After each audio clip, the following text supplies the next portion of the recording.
Ayan, isang mapagpalang umaga sa inyo mga lods. Ngayon ay araw ng Martes at nagpakain tayo ng gamit.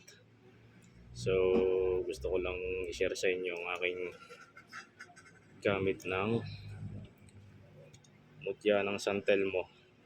Ayan, San Telmo yan. Ito naman yung salsagan na kumakalog. Ayan.